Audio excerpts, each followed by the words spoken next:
இந்த நாய்க்குட்டி ரொம்ப அழகா இருக்குல்ல. இந்த அழகுக்கு பின்னாடி மனுஷனை கொல்லக்கூடிய இன்னமும் மருந்தே கண்டுபிடிக்கப்படாத ஒரு வைரஸ் இருக்கு. அதான் ரேபிஸ்.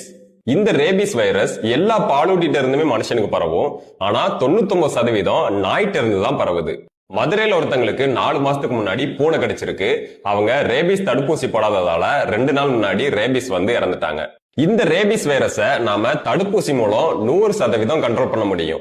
ஆனா தடுப்பூசி போடாம விட்டா இப்படிதான் ஆகும். இதுக்கு பேரு ஹைட்ரோபோபியா. தண்ணியை பார்த்தாலே பயப்படுவாங்க. இது ரேபிஸ்கான ஒரு சிம்டம்ஸ். இந்த சிம்டம்ஸ் வந்துட்டா எந்த மருந்தாலையும் நம்மளை காப்பாற்ற முடியாது. 100% சாவு உறுதி. ஒரு வெறி நாய் நம்மளை கடிச்ச உடனே ரேபிஸ் பரவாது.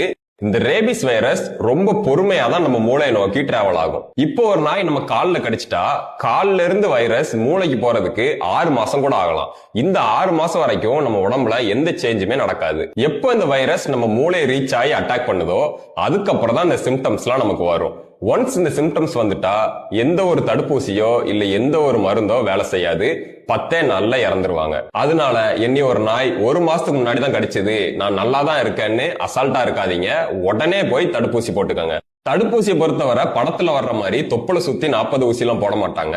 நம்ம ஷோல்டர்ல 4 ஊசி தான் போடுவாங்க. கடிச்ச அன்னைக்கு 1, 3வது நாள் 1, 7வது நாள் 1, 28வது நாள் 1, அவ்வளவுதான். யாரெல்லாம் இந்த ஊசியை போடணுங்கிறத வேர்ல்ட் ஹெல்த் ஆர்கனைசேஷன் 3 கேட்டகரியா பிரிச்சிருக்காங்க. கேட்டகரி 1, இப்போ ஒரு ரேபிஸ் நாய் உங்களை நக்கிருச்சு, ஆனா அந்த இடத்துல உங்களுக்கு புண்ணோ இல்ல வெட்டுக்காயமோ இல்லைன்னா அதான் கேட்டகரி 1. இதுக்கு எந்த ஊசியும் போட தேவையில்ல, நல்லா சோப் போட்டு வாஷ் பண்ணாலே போதும்.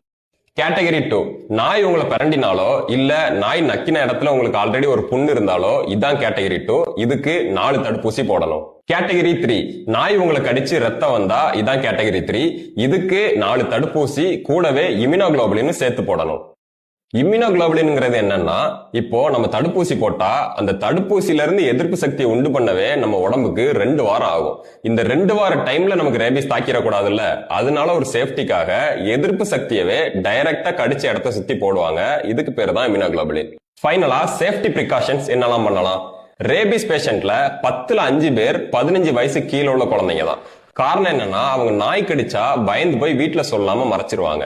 தயவு செஞ்சு உங்க வீட்டு குழந்தைங்களுக்கு சொல்லுங்க, நாய் கடிச்சா உடனே வந்து அம்மாட்டையோ இல்ல அப்பாட்டையோ சொல்லணும்னு. நீங்க நாய் வளர்த்தீங்கன்னா ப்ராப்பரா உங்க நாய்க்கு ரேபிஸ் வேக்சின் போட்டு வளங்க. தெருநாயோட உங்க நாயை சுத்த விடாம பாத்துக்கோங்க. தெருநாய்களுக்கு தாராளமா சாப்பாடு வைங்க. வச்ச உடனே தூரமா வந்துருங்க. அதை போய் கொஞ்சிறதோ இல்ல அது உங்களை நக்க விடுறதோ இந்த மாதிரி பண்ணாதீங்க. ரேபிஸ் மனுஷனுக்கு வர்றதுக்கு தெருநாய்களும் ஒரு முக்கியமான காரணம். முடிஞ்ச அளவு இந்த வீடியோ எல்லாருக்கும் ஷேர் பண்ணுங்க. நிறைய பேத்துக்கு இது போய் சேரட்டும்.